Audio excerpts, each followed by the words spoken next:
falar sobre uma questão que eu creio ser bastante difícil.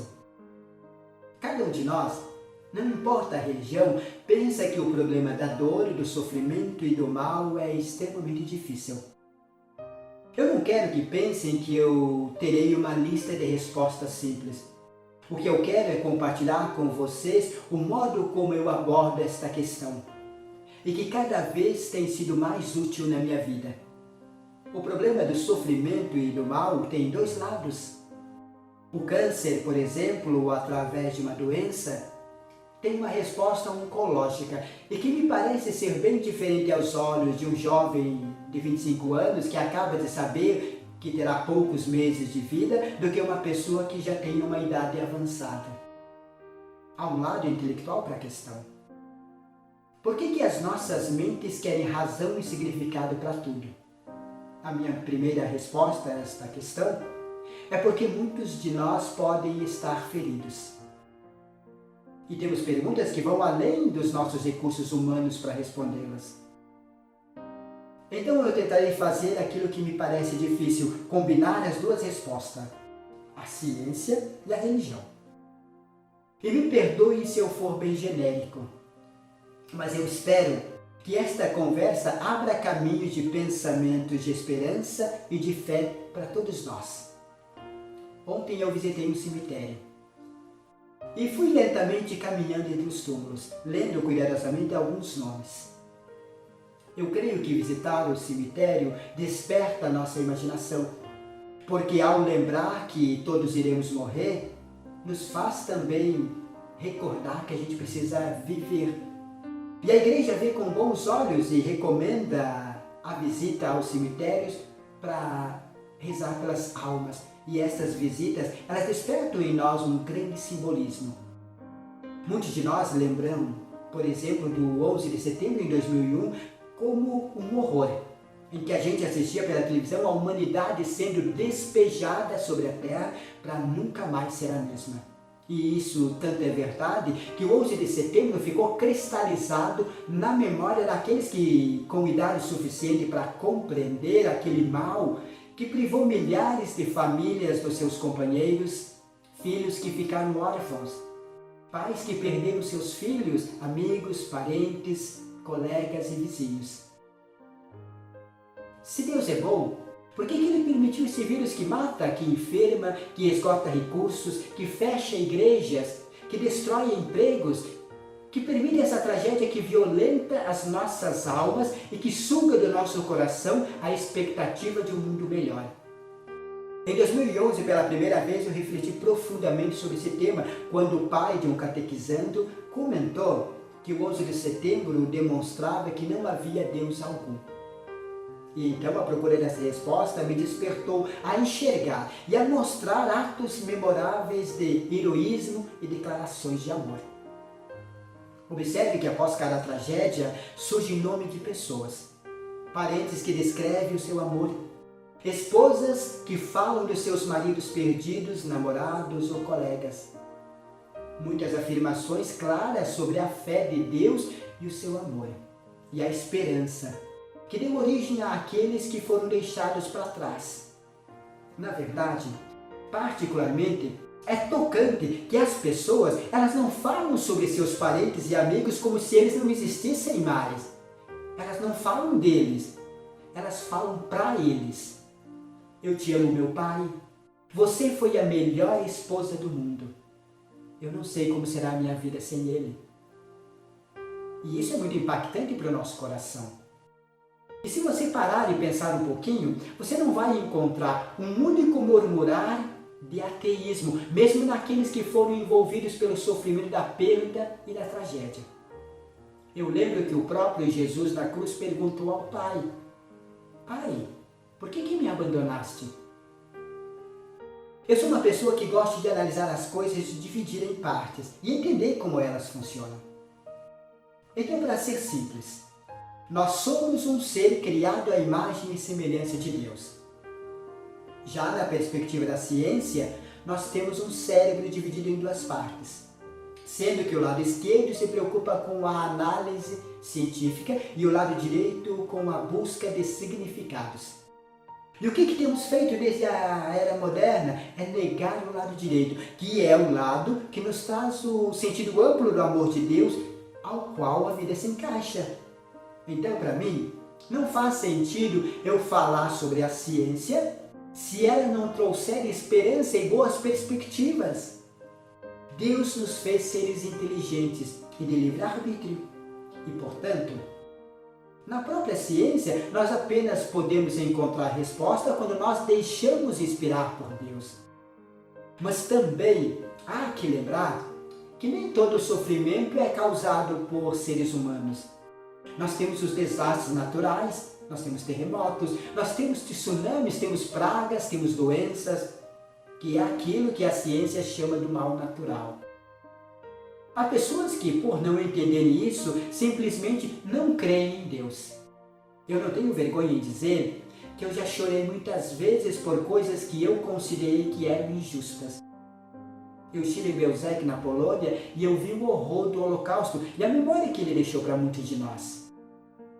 Agora, a gente vive esse momento de pandemia, que é um sofrimento coletivo.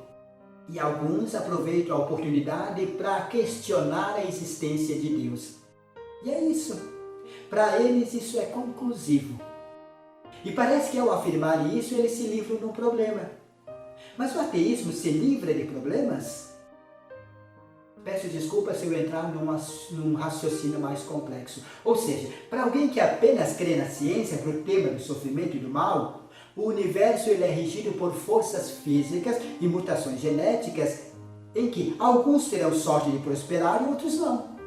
Nenhum mal e nenhum bem, além de uma impiedade cega e indiferente, em que o nosso ADN simplesmente dança conforme a música, como se fôssemos animais selvagens.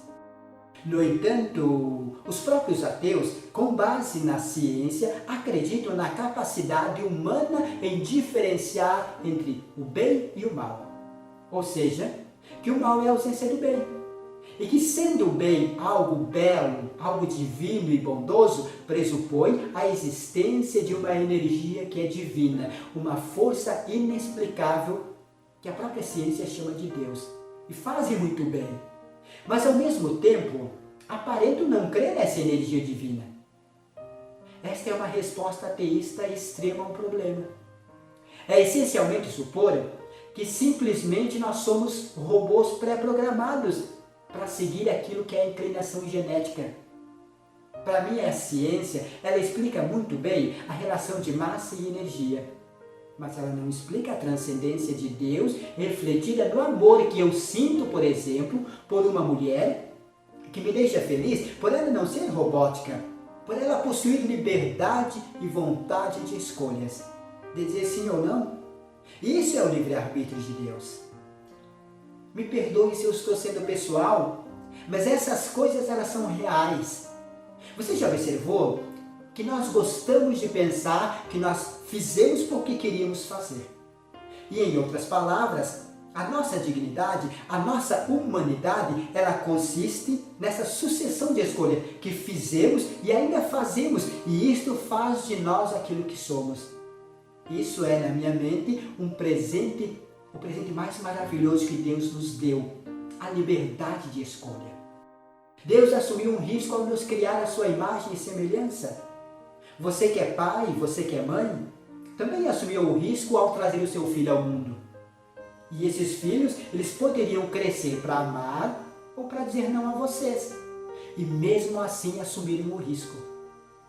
Por vezes, parece uma situação estranha a gente pensar que o livre-arbítrio não se aplique aos desastres naturais. Por exemplo, as placas tectônicas são responsáveis pelos terremotos. E os terremotos são essenciais para a vida. Se não houvessem placas tectônicas, a gente talvez não estaria vivo. Talvez não haveria CO2 suficiente. CO2 ele é um gás em que as espécies vegetais precisam para transformar o carbono em oxigênio. E, portanto, sem isso, muitos outros processos da natureza não ocorreriam. Mas muitas pessoas usam essas questões. Muitas pessoas perguntam, Deus não poderia ter feito uma eletricidade que não fosse perigosa? Ou um fogo que não queimasse? Ou um mundo sem placas tectônicas, sem depredações, sem bactérias? O fato é que nós vivemos num mundo que é misto. Um mundo onde nós vemos belíssimos flashes de bondade, de gentileza, de amizade, de compaixão. Quando eu chegar ao final desta conversa, quantos milhares de pessoas terão morrido de doenças como o coronavírus, por exemplo? E se houvesse uma vacina, quem é que poderia pagar? Você pode até argumentar agora que um Deus bondoso poderia e deveria nos salvar. Provavelmente faria e talvez faça. Mas há outras perguntas que a gente pode e deve fazer. Considerando que o universo é assim, há o bem, há o mal, há a dor, há a beleza, há o ódio, há o amor. Há qualquer evidência aqui que me diz, no meio de tudo isso, que há um Deus que é generoso e que pode ser confiado. Deus fez previsões. Jesus fez previsões suficientes para nós. A humanidade é que foi para um caminho diferente. Mas no final todos sabemos que haverá um julgamento, na qual todos nós teremos que passar, em que Deus nos vai chamar individualmente e perguntará para cada um, por que fez o que fez? E por que não fez o que deveria ter feito? E quem será esse juiz? E aqui eu posso falar realmente como um catequista, como um cristão. Então eu vou explicar a vocês como o cristianismo lida com essas coisas. Eu acho que vale a pena ouvir, porque no ateísmo você não tem saída. Você pode até achar que é certo ou errado, mas pelo menos ouça e considere isso. O coração da cristandade é uma cruz. Só imagine comigo, se puder, um instante. A alegação é que Deus sofreu. E isso é espetacular. Porque sabe o que isso me diz? Me diz que Deus não se manteve longe do nosso sofrimento, mas Ele tornou-se a si mesmo parte desse sofrimento. E eu vejo nisso uma janela que começa a abrir caminhos, um mundo completamente novo de possibilidades, de significado para a minha vidinha. Porque se Deus sofreu por mim, que fiz da minha vida uma desgraça, é porque a morte de Cristo não foi em vão. Ele ressuscitou dos mortos e eu creio nisso com todo o meu coração. Milagres como esses não violam a lei da natureza, porque Jesus não ressuscitou por um processo natural. Ele foi ressuscitado pelo poder de Deus. E é isso que me dá a esperança. Eu sei que eu me comporto como um pecador, porque se eu, ao invés de ficar fazendo tantas perguntas, se eu pudesse ver o que Deus fez agora com aquelas pessoas que morreram de forma inocente, eu provavelmente iria baixar a cabeça e adorá-lo. O que eu estou dizendo é que no final, Deus sabe como compensar. E no ateísmo você não vai encontrar isso não.